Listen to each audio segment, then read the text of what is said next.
Em 1914, rebentou na Europa um grande conflito, a Primeira Grande Guerra Mundial, que se prolongaria até 1918.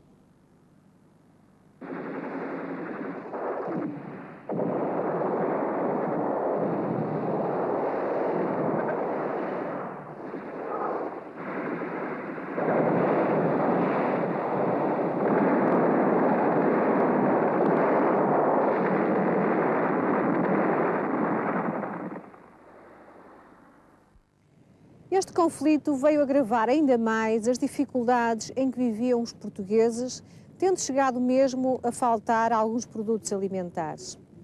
As sucessivas crises económicas fizeram piorar a situação social, provocando o desemprego e o aumento do número de greves. A instabilidade política era grande, as mudanças do governo eram sucessivas e tudo isto levou ao aparecimento de algumas tentativas de imposição de um regime de ditadura, como o golpe liderado por Sidónio Pais em 1917.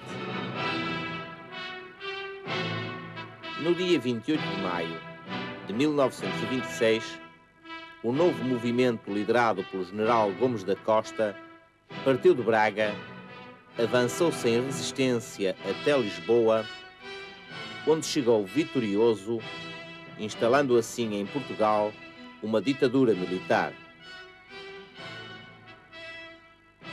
Ditadura é um regime político em que o poder se encontra concentrado numa só pessoa ou pequeno grupo de pessoas e em que a autoridade está no Estado, tendo os cidadãos poucos direitos e liberdades.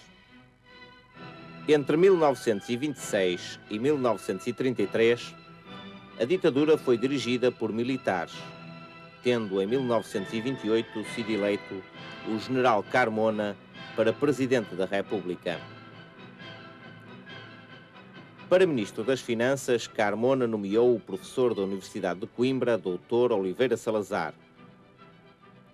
Este, em 1932, é nomeado Primeiro-Ministro, cargo que exerceu até 1968, acumulando por vezes os cargos de Ministro da Guerra, dos Negócios Estrangeiros e, ainda que transitoriamente, o de Presidente da República. Devido à grave situação económica do país, o Ministro das Finanças acabou por ganhar grande poder. De facto, Salazar conseguiu equilibrar a economia portuguesa à custa do agravamento dos impostos, dos baixos salários e da redução de verbas para a saúde, para a assistência e educação. Devo à providência a graça de ser pobre. Sem bens que valham, por muito pouco estou preso à roda da fortuna. Nem falta me fizeram nunca lugares rendosos de riquezas, ostentações. E para ganhar na modéstia a que me habituei e em que posso viver o pão de cada dia, não tenho de enredar-me na trama dos negócios ou em comprometedoras solidariedades. Se me ocupo das reivindicações dos humildes, é pelo mérito próprio e imposição da minha consciência de governante, não por ligações partidárias ou compromissos eleitorais que me estordem. Para suporte desta nova política, foi aprovada em 1933 uma nova Constituição que contrariava os princípios democráticos da Primeira República, defendendo um Estado forte e autoritário que ficou conhecido por Estado Novo. Este regime tem características de ditadura, restringindo as liberdades dos cidadãos.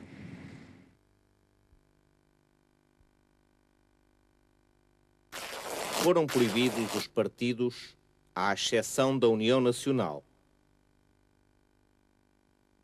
As greves e os sindicatos foram proibidos. Foi criada uma nova polícia política, a PIDE.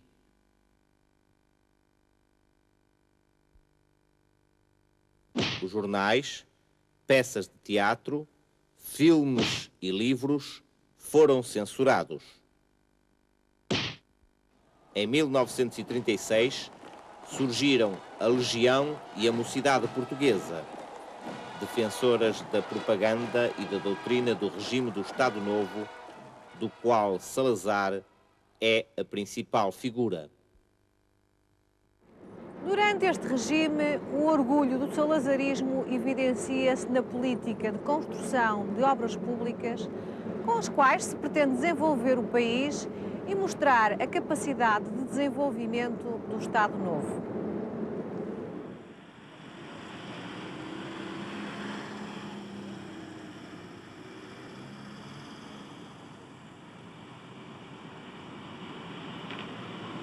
Eletrifica-se a primeira linha férrea, a linha de Cascais.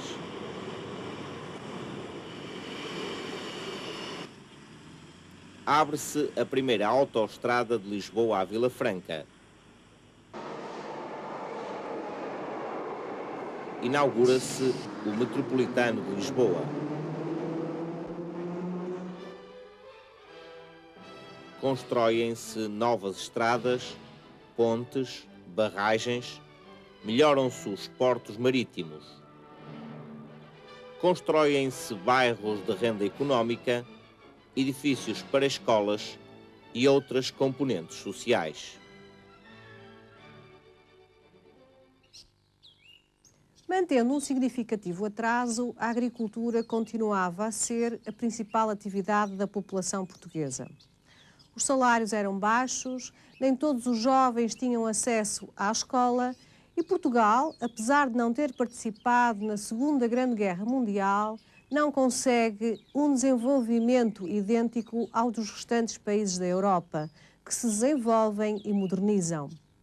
Portugal continua a ser um país rural, chegando-se mesmo a admirar e a cantar a pobreza como uma característica do povo português.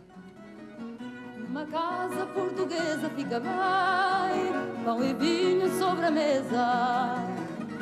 E se à porta humildemente bate alguém, senta-se à mesa com a gente.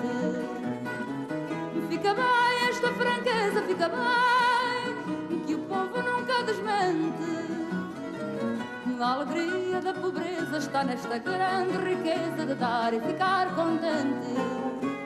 Quatro paredes caiadas, um cheirinho alecrim, um cacho de uvas doiradas, duas rosas no jardim, um São José de azulejos, mais o sol da primavera, uma promessa de beijos, dois braços à minha espera.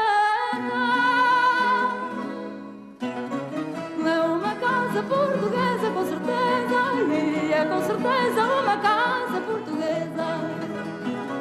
É uma casa portuguesa com certeza, é com certeza uma casa portuguesa. O regime preocupou-se em atrair a juventude, tendo na educação escolar dos portugueses uma referência obrigatória à figura de Salazar, através, por exemplo, de cartazes de propaganda ao regime.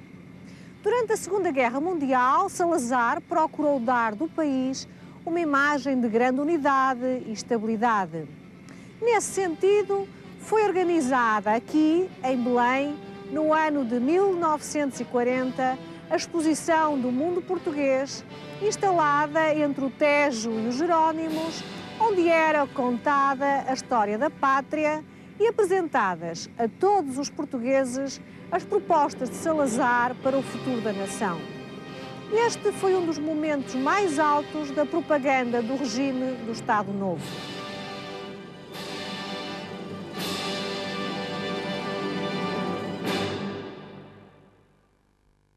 As colónias portuguesas de África estavam subordinadas à metrópole e em 1951 foram transformadas em províncias ultramarinas, apesar das críticas da comunidade internacional à colonização portuguesa. A ausência de liberdades e o atraso do país fazem com que os portugueses desenvolvam uma ativa contestação ao regime que foi sempre severamente punida. Em 1945 é formado o Movimento de Unidade Democrática, o MUD, constituído por pessoas de várias ideologias políticas e que tinham como objetivo comum lutar contra o regime salazarista. Foi a partir deste movimento que a oposição se organizou para concorrer às eleições. Mas o processo eleitoral foi de tal maneira preparado que a vitória pertencia sistematicamente aos candidatos propostos pelo governo.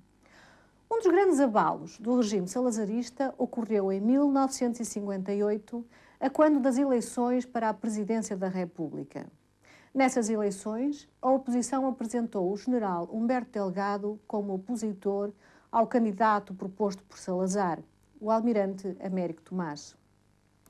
Américo Tomás vai ser o presidente da República entre 1958 e 1974.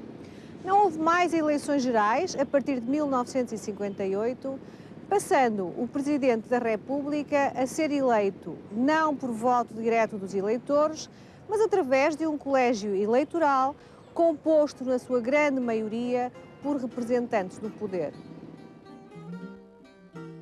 Também nos meios civis e militares ocorreu grande contestação. Nomeadamente, em 1962, surgiu a primeira grande revolta dos estudantes em Coimbra, que boicotaram a queima das fitas e decretaram greve. A tudo isto se juntou ainda a guerra colonial, que a partir de 1961 obrigou muitos jovens a partirem para as colónias integrados em contingentes militares.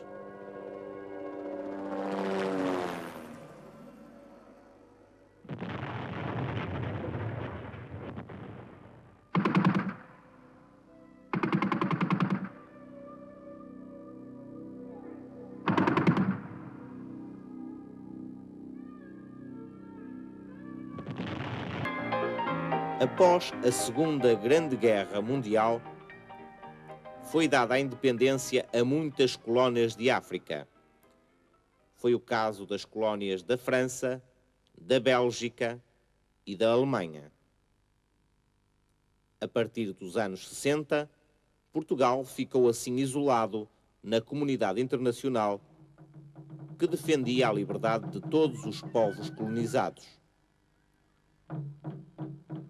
O governo português recusou-se a reconhecer a independência das suas colónias, tendo os movimentos de libertação iniciado uma guerra que durou 13 anos.